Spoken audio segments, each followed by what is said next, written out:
Major developments in the case of Freddie Gray as jury selection for one of the police officers charged in connection with his death finally begins today. Almost half of those potential jurors interviewed said they have either been investigated, charged, or locked up by police or victimized by criminals. Judge Andrew Napolitano is our Fox News senior judicial analyst and a New York Times best-selling author. Judge, good to see you. So that's a problem, potentially. Well, it is a problem, and the judge's obligation is to interrogate face-to-face, just like you and I are speaking now, each potential juror to say, okay, you had this experience with the cops yourself. Can you put that out of your mind and judge this person fairly? We have a police officer who's a defendant. We have police officers who are going to testify in behalf of the government. Can you look at this dispassionately? What do you know about the case? Whatever you know about it, whatever opinions you've let me answer that for you. Put that out of your head. Because, first of all, if you've been a victim of a crime, you may be pro-police because, you report the crime, maybe it gets investigated, so you never know which way that rubs.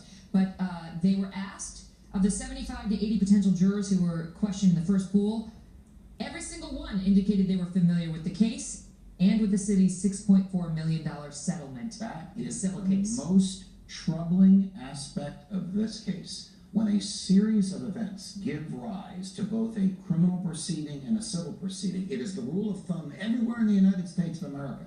The civil proceeding is put aside until the criminal case is resolved. So as not to prejudice the results of the criminal trial. Correct. In the criminal trial, you're talking about human freedom. In the civil case, you're talking about dollars. Dollars are fungible. They can wait. And the burden of proof is so much easier in a civil case than it is in a criminal case. But the government here gave away $6.4 million to Mr. Gray's family. What does that tell the jury, the employer of the police, thinks about those police? Whether that's articulated in the courtroom or not, that is the most difficult obstacle for this judge to get over that. Can you put that out of your mind? And then even when they say to you, Judge, I can put it out of my mind, you have to make a subjective evaluation. Do I believe this person? Can they really put this out of their mind? Or they want to get on this jury to bring about a predetermined end result, which is not what juries are supposed to do. What effect does the public pressure have on these jurors? Because obviously this case has been covered to quite an extent. And even today,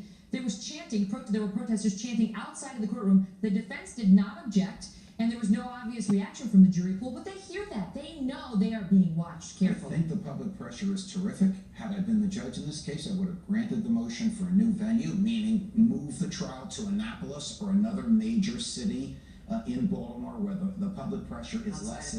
Outside of Baltimore, thank you. Where the public pressure is less. Look, the judge has two jobs here. The government has to get a fair shot, and the defendants have to have all of their constitutional rights protected. The right to a fair trial means a scrupulously neutral jury, as oblivious to public pressures as is humanly possible. Quick question before I let you go. Who's the best juror? What's the best type of juror for the defense in a case like this?